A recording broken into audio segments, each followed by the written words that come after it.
video is about calorimetry, which is the measurement of heat. At the end of this video, you should be able to calculate heat based on temperature change, and you should also be able to interpret the results of a calorimetry experiment. We're going to do one of those in class. You can follow along in your textbook at home if you want to. All right, first thing to point out is there's a difference between specific heat, which is actually going to be the more useful concept to us, and heat capacity.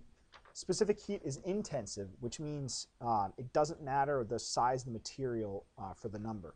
Water specific heat is 4.184 joules per gram degree C. What that means is that water, for every degree C in temperature it goes up, and for every gram of water that goes up that much, it contains this many joules that have to go into the water to make the temperature go up that much. Heat capacity, on the other hand, C, is used for things like calorimeters or devices that the mass of them doesn't change very much.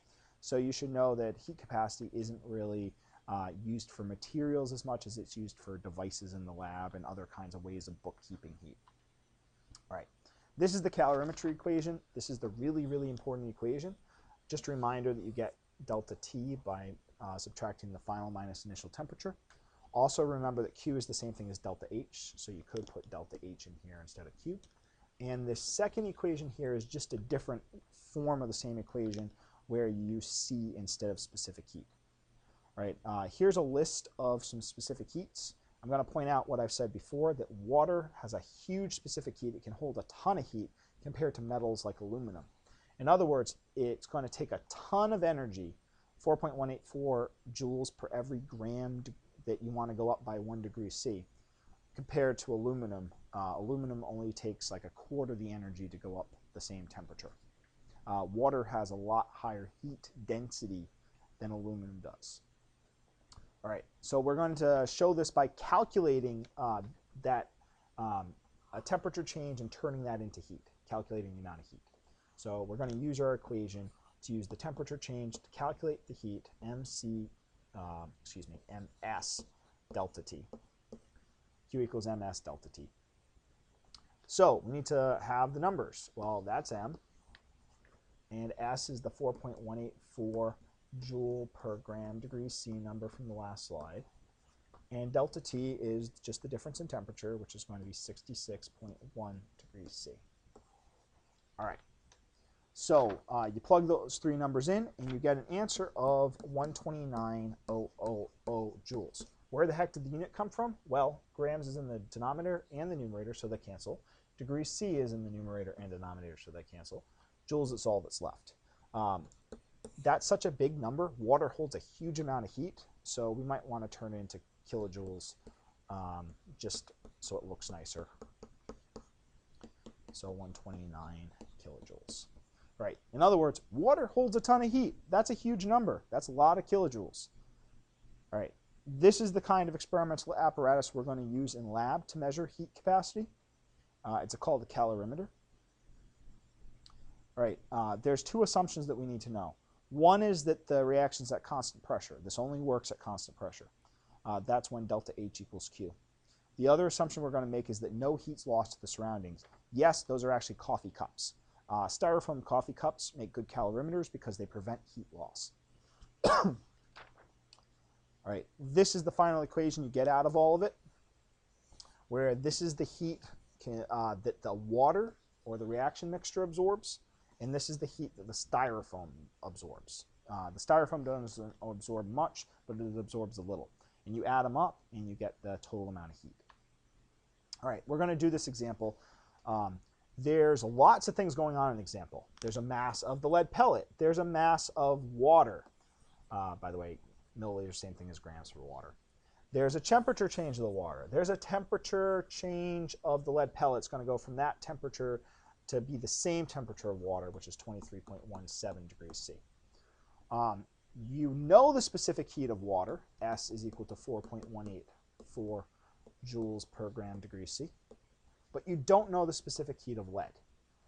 That's what actually we're trying to find.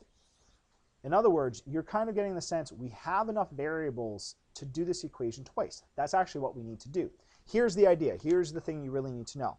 When you put a lead pellet in this calorimeter, and it's hot, it's going to release heat to the water. So that's a Q value. And it's going to be negative Q. It's exothermic. So it's releasing heat to the water because the water is at a lot cooler temperature. The water gains that heat.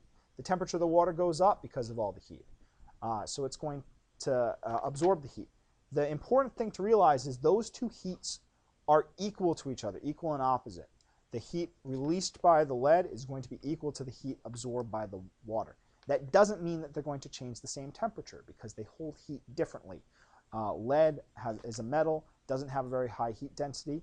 Water is a liquid, it can hold the heat a lot better. So let's do the math out. All right, so we're going to need to use the equation twice. We use it first for water. We know that there's 100 grams of water. We know that this is 4.184 joules per gram degree C. And we know that the temperature change is 0.67 degrees C. The water doesn't go up very much. It says in the problems the calorimeter doesn't matter, that C is 0, so we don't care about that part. We solve that out, and we get that it's 280.3 joules that was absorbed by the water, which means 280.3 joules was released by the lead. But it has to be negative because it was released here. This has to be positive because it was gained. Remember, heat goes into a system, it's positive. Heat goes out of a system, it's negative. Here the system's the water, here the system's the lead. All right, we know the mass of the lead. It's 26.47 grams. We don't know S, and we know the temperature changed. The temperature went all the way from 89.98, which is the initial temperature. But remember, we have to do final minus initial. The final is going to be the same as the temperature of the water because they're going to be the same temperature at the end. So we subtract that way. That's going to give us a nice negative number. When we solve out for S, we're going to get that S is 0.158. And the units after doing all this is grams per degree C, joules per gram degree C. That's a really tiny number. Lead doesn't hold much heat compared to water, so that means that little pellet of lead, even though it was really hot, didn't really have that much energy in it. It couldn't really release that much energy to the water. Please try the problems that are after this video.